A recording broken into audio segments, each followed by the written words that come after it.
Whether you're a seasoned veteran or whether you're just getting started with your podcast, these tips and tricks are going to help you organize and plan your content. Let's get started. Hey there, podcasters. Welcome back to Podbean Academy, your go-to place for all things podcasting. My name's John. First off, episode length. How long should your episodes be? There's a popular phrase, tongue-in-cheek, in the podcasting industry, which basically says your podcast should be as long as it needs to be and no longer than that. I'm probably butchering it a little bit, but you understand. In general, though, a lot of podcast episodes are usually around 22 to 25 minutes long, but that doesn't mean that you can't have episodes that are shorter or episodes that are longer. Remember, there's no one-size-fits-all in terms of episode length or in terms of anything really in the podcasting industry. Some podcasts thrive with shorter episodes, let's say 5 to 7 minutes long. Other podcasts go for hours on end.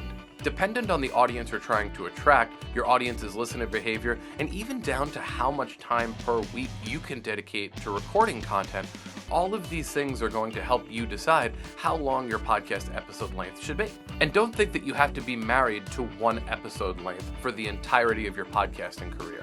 If you're putting out longer content right now because you feel you need to, but your schedule really only allows you to release shorter content, or you have less time to record, meaning that you have shorter episodes, there's nothing wrong with experimenting with that with your audience. If you're finding that you're getting a lot of engagement on the content that you're currently putting out, then you've found your podcast recipe for success, and maybe you stick with that for a duration of time. If you feel like you're recording content, but you have more that you'd want to say on a topic, try releasing episodes that are a little bit longer in length. So maybe if you're releasing episodes that are 30 minutes long, but you feel like you have more to say on the topic, try to expand it by maybe even 10 or 15 minutes. Give yourself a 45-minute episode instead. Experimenting with what you're comfortable with and what your audience is comfortable with is going to help you find the recipe for success for how long your episode should be. We talked about audience persona in an earlier video in our Podcast Academy track here, but always keep your audience persona in mind. Research podcasts in your niche also and see what's been working for them too.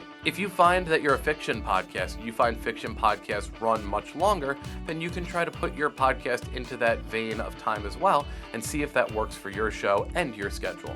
Remember, podcast editing can also take a bit of time too. So once you've recorded your content, you may be looking at 2 to 3 times longer to edit said content. So be sure to plan accordingly. Remember, many podcasters, you and I potentially included, are doing a lot of different things for the show, from the marketing to the recording to the hosting to the guesting. We do so many things for our shows. So if you don't have the personal bandwidth to create longer shows and create engaging longer shows, then maybe the shorter content is right for you. Also, if you're just starting your podcast, starting off with shorter episodes may be a way for you to dip your toe into creating content. And as you feel more comfortable, as you create more space and time for you to podcast, that's when you can start experimenting with longer pieces of content. And there's nothing wrong with recording multiple podcasts in one sitting. Let's say you're a podcaster that in a week maybe has 1 or 2 days to record content, but you're finding that shorter podcasts really is the secret sauce for you.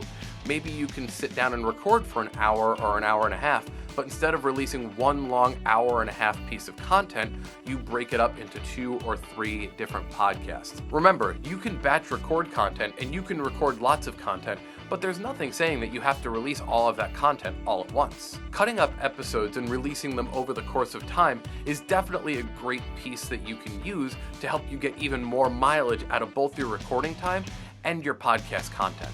Now, let's talk about organizing your content, which is just as important as understanding your audience persona. Just like a news program has segments for the weather, it has local news, it has all of these different segments within its show, there's nothing wrong, and it's actually encouraged, to break up your show into different segments. This helps keep your show focused and also gives you the ability down the line to insert advertising if you want to run those on your show too.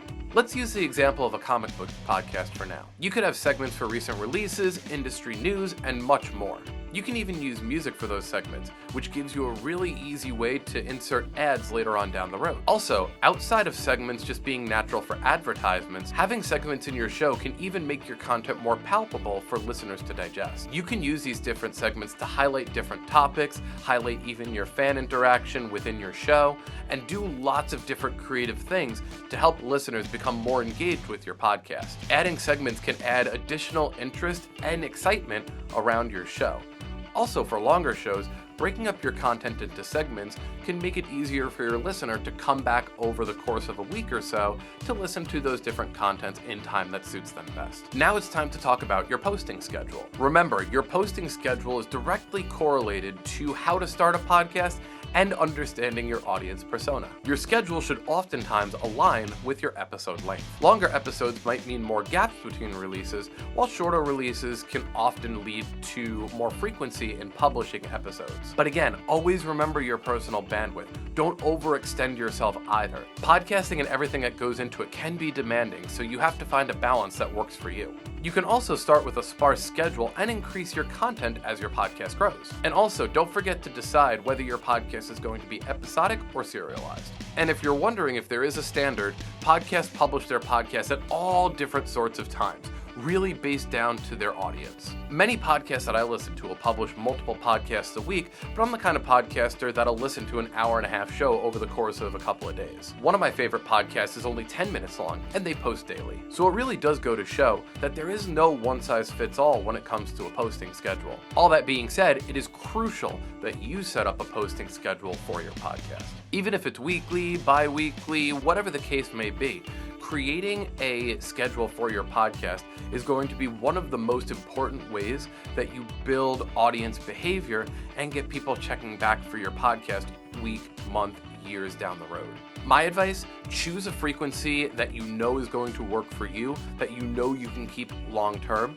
Establish that and keep that going for a couple of months. You'll want to build the frequency within your audience to learn about what times you're going to be posting your content throughout the week. That way your audience comes to expect that you're going to be publishing your content at that time each week. In this way, the likelihood of them continuing to check back in on your content is much higher. Remember, consistency is key. It's much better to post a weekly episode for 6 months than sporadically upload an episode every now and again at random times.